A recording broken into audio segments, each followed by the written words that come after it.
What is your full name, your date of birth, and where you were born? My name is Beth Sanderson Grunland.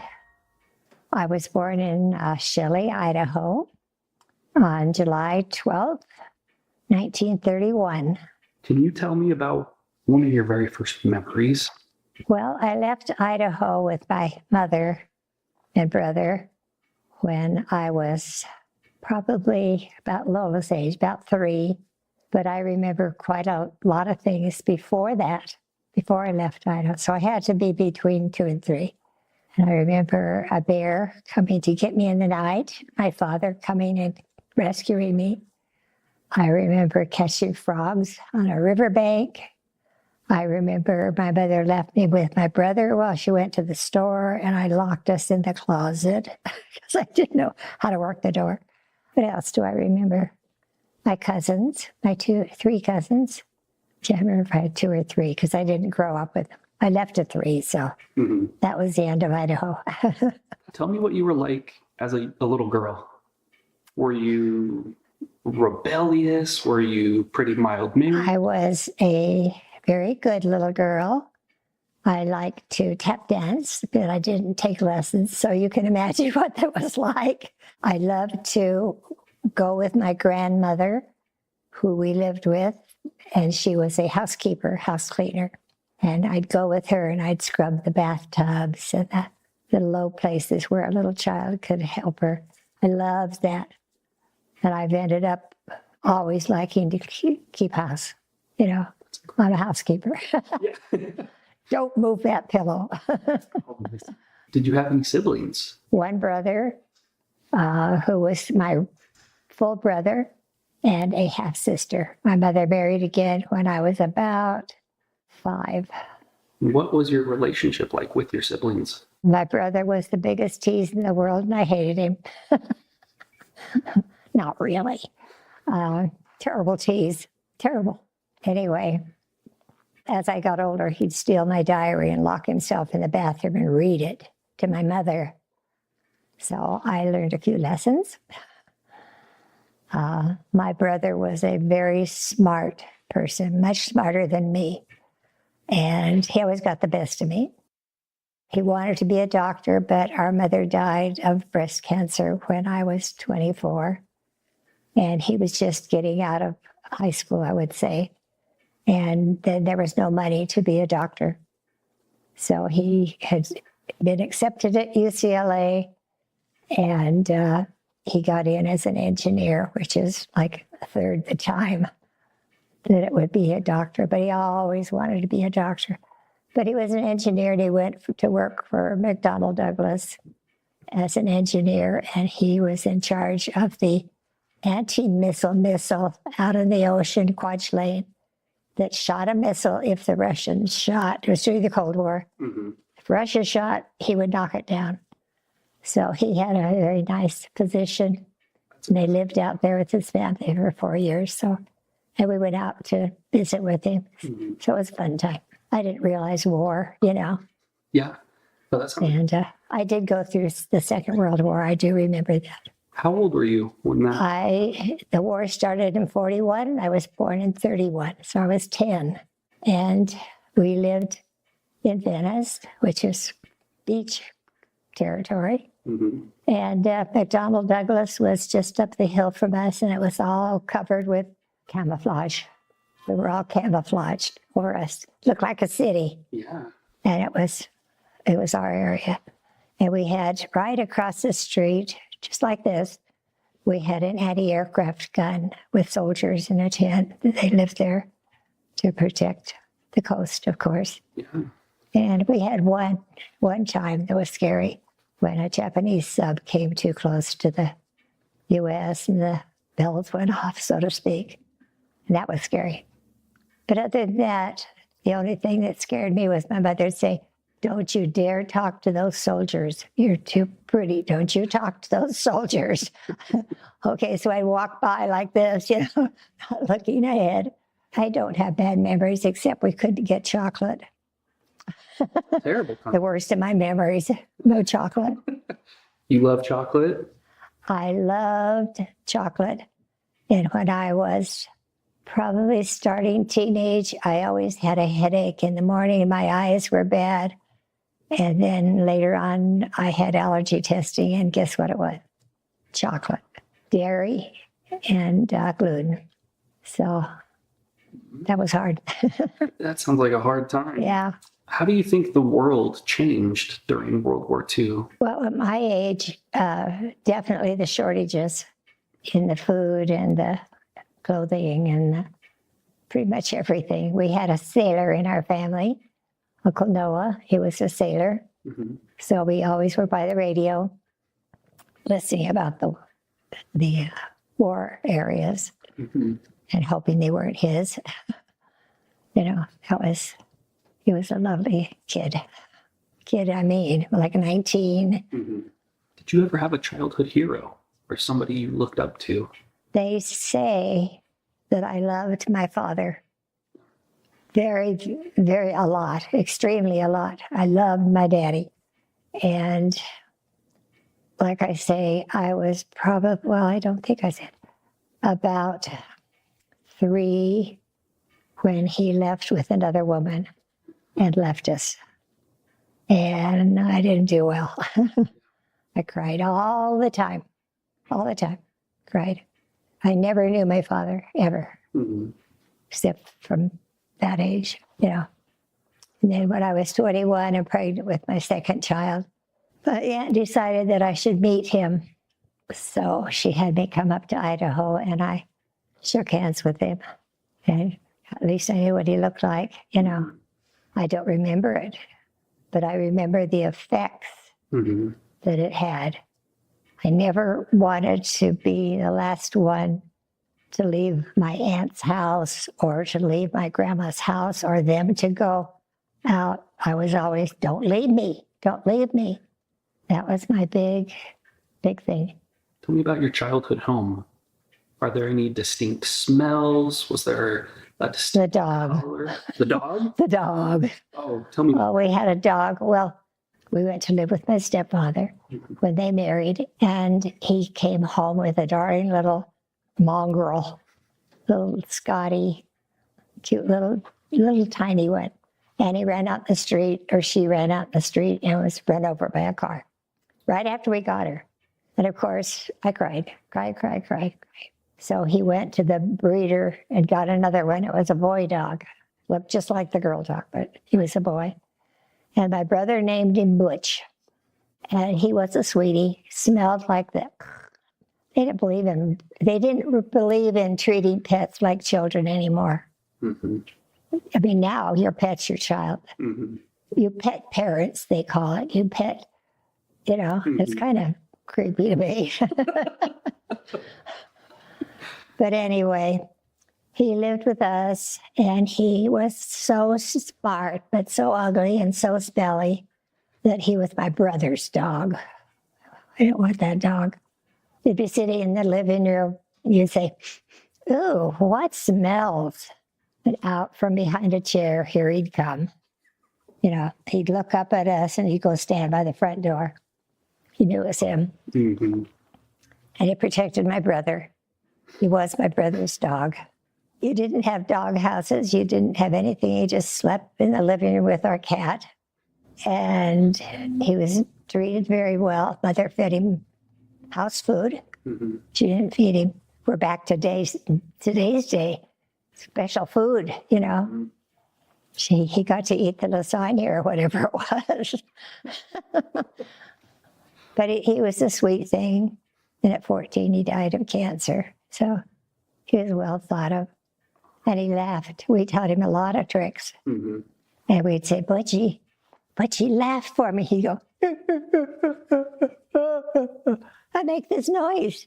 And, you know, I'd say, oh my gosh, how funny. But that was a fun part of my childhood, was the dog, the neighbors, close neighbors, not like today. You don't ever see who lives there. Mm-hmm. The neighbors were all close. It was really fun. I'm curious, what was your neighborhood like growing up? That's a completely different time than today. Oh my goodness. Oh my goodness. The neighborhood, our street wasn't paved. It was right off of Venice Boulevard, if you've heard of Venice Boulevard. And we lived right on the corner of Venice and Wade Street. And it was a big, tall brick apartment building. But we had no money, so the church paid for the rent on a store, a small store in the complex, in the building. And I liked it. It had a window seat like stores do, where they put all their things on display. And I could put a blanket down and a good book. And I was happy. Look out the window. Sandbag the doors when it rained because we had no drainage systems. If it rained, it got up past the curbs and hit the door. Nothing, it just rolled down Venice Boulevard and into the ocean. And when we finally got a sewer type of a system, it was really nice. We'd go, if it rained bad, we'd go around in rowboats. That's how bad the drainage was. Crazy. Yeah. Sit in a rowboat. Everybody was going around in boats. Oh, gosh. Funny. Do you have a favorite memory of living in Venice? Yeah, I do have one favorite. We lived right across the street at one point. We moved around a bit. It was a bakery, a very well-loved Basque bakery that made sourdough bread. And it wafted through the neighborhood. And you could always tell when the bread was coming out through the neighborhood. And they had children. My age, twin girls and boys that I didn't play with, played with the girls. But they just, before we moved up here, they went out of business for over 100 years. They came from the Basque land in Europe. And everybody loved the Pioneer Bakery, was called. And I remember that. And the twin girls are still alive. They're in their 90s. So that was kind of, knew them all my life, not to the point that they were best friends, but went to school with them and all that kind of stuff. It's really cool. So we were almost a neighborhood to the beach, I'd take my brother when he's about 2.5 years younger than me. So I was quite small and I'd sneak away if mother left me to watch my brother. Take his hand and we'd walk the 7 blocks to the beach. And I'd always look like this to see if any neighbors were going to see me. I was sneaking. Oh, mischievous. Yeah, I was a little mischievous. Mischievous. Let's transition into your teenage years. Okay. What were you like as a teenager? A very kind of a boring teenage. I don't believe that. No, really. It was kind of boring. I went to church and this boy asked me to dance. It was a dance after we had a class. It was a teenage night. And he said, could I dance? So I danced with him once. And then he came over and he says, could I drive you home? See, he had just got his first little clunky car. I mean, it was really a Model A. And he drove me home. And he kissed me, which I was totally shocked. I'd never been kissed. And the next week came, and the next week, and he just kept coming to see me and visiting. And pretty soon, a year went by, 2 years went by, 3 years went by, 4 years went by. My whole teenage years, he graduated 3 years ahead of me and didn't like working for people. He wanted his own business. So he built a hot dog stand. And he asked me to work after school every day. I went to work at the hot dog stand, where he went who knows where, probably to the beach. Anyway, then I worked probably about 3 years after we were married. We'd bought our first house. We married after 4 years. And then we bought this house, and I got pregnant, and I was sick as a dog. So that was the end of the hot dog stand. He sold it so that I could lay down and be sick. Anyway, in that house, we had 2 babies. Then we moved to another house and lived in it while he built an apartment on the lot. And he was a builder, very successful builder. and kept buying and not buying, but building houses. And we ended up with a very lovely big house kind of on a hill overlooking the little city where we live, the little Venice, and prestigious area kind of. Were you into sports in your teenage years? I was members of the Girls Sports Association. Yeah. What kind of sports did you play? I played basketball, I played baseball, played soccer, and none of them were like today. No? They were just girl sports. They meant nothing. Mm-hmm. You know what I mean? Yeah. The boys had games and hoopla la and, well, you know, high school football star. Oh, I belonged to one service club. By then I was engaged to Roy, and they asked me, why didn't you run for the high girls club, the real one that meant something? It was called the ladies. And I said, I just have too many things to do. I don't want to be a lady. I don't want to belong to things like that. So I made hot dogs, and that was about it. That experience from the hot dog Yeah, stand, right? hot dogs. Oh my goodness. Living next to the water, were you involved in any like water sports? Just for fun. Talk to me about what was high school like for you. Were you a popular girl? Popular in a sense that I still didn't join the girls, the popular, go with every boy in the world kind of girl, because I had a boy. Mm-hmm. So, but everybody wanted me to be in that group. I always had friends. Yeah. I can imagine. Yeah. You're very easy to talk with. Kind of popular, And you're, because I chose not to be the girl. yeah, I was the girl. the girl. Very proper. Yes. I sat behind a boy most of my high school years. Hate to say this on film, don't look at this. I wasn't very smart in civics or all that kind of stuff. Mm-hmm. And so I sat behind, and they put you where you were. You sit here, you sit here, you sit here. And I was right behind Morty Sachs, and then Sanderson. So I looked over his shoulder because he was very smart. A little mischievous. I'm getting that. That was, my teachers liked me. Yeah. The teachers and I were friends. My one teacher I've been artistic since high school. As you can see, I paint and I sculpt and I do all this stuff. And Mrs. Finley did not have a girl. She had a boy. So that was her child, the boy. Mm-hmm. And so she asked me one day, have you ever been downtown to the big department stores? And I said, no, I never have. And she says, would you go with me on Saturday? And we'll go shopping. So we got on the streetcar. We rode all the way downtown, down Venice Boulevard to Los Angeles, and went to Bullock's and May Company and Orbach's. And Wow. she was a darling. Every time I'd come to school in the morning, she'd say, come here, let me check you. And she'd look at my, okay, you don't need to iron. You know, oh, geez. I had mothers in school. What did it mean for you to have somebody like that at school? Did that mean a lot? Yes, it meant a lot. Yeah, she brought me baby presents, always gave me recognition for my artwork, whether it was deserved or not, I don't know. But she always, I had to be her kid. Would you say that her influence or that recognition she gave Oh, you, yes, was that a big motivator for Yes. you to continue your yes, art? yes. What, it was. What did that mean for you? Getting married and having a family and buying a house meant more. Yeah. She had a job for me when I got out of school. It was all set up.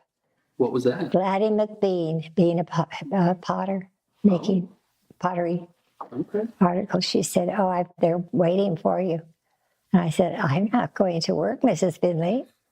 I said, I'm getting married in August. I graduated in June. I'm getting married in August. I think I broke her heart. Were you able to stay in contact for a long time? Well, yeah, till I had both my babies, and then I moved. I moved from the area, so Okay. Where did you move to? You moved from Venice? I moved from, it was called Mar Vista. Okay. I don't know. You probably wouldn't know what that was, but it was, instead of being on the ground, it was uphill. I'll have to tell you a little story. When I moved up here, I was looking for some yarn. Mm-hmm. And so Phil took me around to different shops and stuff. And I don't know where I went because I still can't find my way. It's hard to find your way up here. It is a little bit. Huh? Yeah. Anyway, we went into this yardage and yarn shop, hunting for this yarn. And she said, well, we don't have any, but do you live around here? And I said, well, I don't think it's very close. Oh, are you new? Yes, I'm new. Or where'd you come from? Just chit chat. And I said, well, I came from California. Oh, where in California? And I said, well, it's called Venice. So did I. She said, I came from Venice. What school did you go to? Venice High. Me too. We kept asking each other questions. It was always me too, me too, me too. So she went to the same school. And then I said, what was your class? Well, her class was one of my daughters, where she graduated. And I said, whereabouts in Venice did you live? And she says, I lived on Beethoven. I said, this is not real. So did I. I lived on Beethoven. It was funny. And then I looked over and she's crying. She's sobbing. I miss Venice. I miss my friends. I thought, oh my gosh. But it was kind of ironical. Yeah. We had a very lovely time for about an hour. That's incredible, being able to just connect on those little Yeah. things. I mean, every single thing was me too, me too.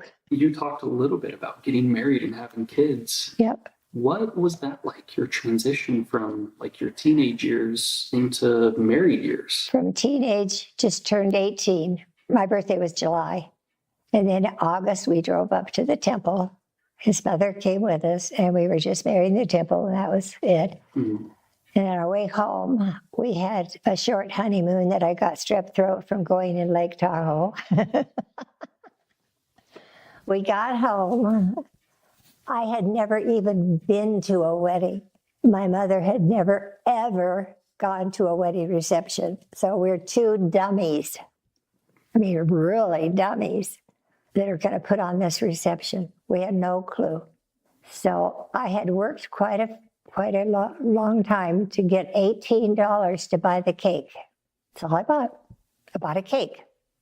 And my aunt said, well, I'll come and I'll serve your cake for you. And what else are you having? Just cake? Well, where's your punch? I don't know. We don't have any punch. You don't have any punch? Oh my gosh. She doesn't drive. So she runs to the market. She comes running down the street, 2 big bags of juices and stuff that she bottled and canned. And so she made this batch of punch, served this cake. That was it. Punch and cake. I water skied from Catalina to San Pedro. No, you didn't. I did. Did you really? I did. What was that like? Well, it didn't start out intentional. I just started out to water ski around. Yeah. And pretty soon I realized I don't see Catalina anymore. I'm out in the middle of the ocean. And I thought, and I think there's sharks out here. So I decided I'm going to ski to the mainland. And I did. So that was fun. 26 miles. Yeah. That must have It was taken, what, 45 minutes? I don't Maybe know. longer? I'd jump the wake, on this side, and then this side, then this side, and one leg up here, and one leg over here, just to keep not getting stiff and tired. I just Skiing. skied a storm. That sounds incredible. Tell me about something that has brought you profound joy in your life. My career, besides my kids, Yeah, tell me. Let's talk about, tell me about your career. I've always been artistic. In grammar school, they always had my paintings in the principal's office or somewhere. Mm-hmm. So I've always been, pretty artistic. And after my kids started all in school, so I had some time, I went to an artist and I took lessons for about 3 years, how to paint and use the oils, how to mix them, well, you don't sit down and play the piano. you learn everything about it. You learn the keyboard, So I did that, and I was painting at home. When I divorced, I took everything like that with me, and I couldn't paint. I couldn't sit down and concentrate and sit and paint. I was done. And I thought, gosh, that isn't right. So I went back to night school and listened to that teacher, and I thought, this isn't right either. This is awful. It's like kindergarten. So I went back to school on a private painter. She was very good. Learned everything all over again. And then I had a friend who had moved out to Westlake Village, and she said, there's a shop by me that you will love. You'll just love it. Okay. So I went out there to this shop, and it was a paint shop, painting. She's a teacher, and students, and they sign up for these projects, and I thought, this is good. And I learned how to handle acrylics. Okay. I learned about acrylics. Oh, a new thing. This was great. Mm-hmm. So I painted for a couple of years at this shop. And then my teacher, her husband worked for an airline. I can't remember which one it was. Anyway, he led a big strike for the pilots. He was a pilot. Mm-hmm. And he got fired because they lost the case. And they fired him. He couldn't get a job with any airlines. No one would hire him. Here's this pilot who can't get a job. So they got a job with Japan Airlines, and they moved to Japan. And my teacher at the shop, the owner, said, we've really thought things over, and we want you to take Sally's place. And I said, are you kidding? I'm not that kind of artist. I don't know how to do this. Oh, yes, you can. You can do it. Everybody wants you. I said, okay, I'll try it. Why not? I don't have anything else to do, So I went to work at the shop, and I did a morning class, an afternoon class, and an evening class. Stayed all night with the owner of the shop and taught a morning class. So I was a real go-getter. And I taught for quite some time. Ladies would come from San Bernardino to take my classes. I've taught good people. It was fun. And my hero, so to speak, was a girl up here that I took the lessons from named Michelle Walton. And she is the main artist that I paint from. She will have a seminar. Sign up for Michelle's seminar. It's $450 for a week. And I've painted in all the different cities. I've flown and painted. I've taken lessons from the master Dutch painter of Holland. I've taken lessons it was just such a wonderful, wonderful thing. And I painted so much that I sold to a shop. And I couldn't tell you a handful of big movie stars that would wait for me to paint something. They'd buy it. Arnold Schwarzenegger bought a tray to give as a wedding gift to a friend. Oh my gosh, it's been a while. I can't think of who they are now. Who did I paint stuff for, Brittany? I can't remember. Anyway, a lot of movie stars have my I believe it. paint. You're My right down the paintings. street from them, right? So What do you hope that your children, your grandchildren, or future generations, what do you hope that they remember the most about you? that I love them. I've always loved them. Tell me, what does Sure. your family mean to you? Well, one thing, Phil said something the other day. Boy, had no idea what kind of family I would have once I married you. He loves the kids. They love him. That means a lot to me. And they devote things to him. I try to tell them I love them, so they know I do. But they all of them love back. Yeah. Grandma, I love you. I can't imagine that everybody does that. I think we're special. I think so. I think these kids are all special. Well, do you want to do one final look at the camera and tell everybody that you love them? I love every one of you. You're all special, smart. I'm proud of you.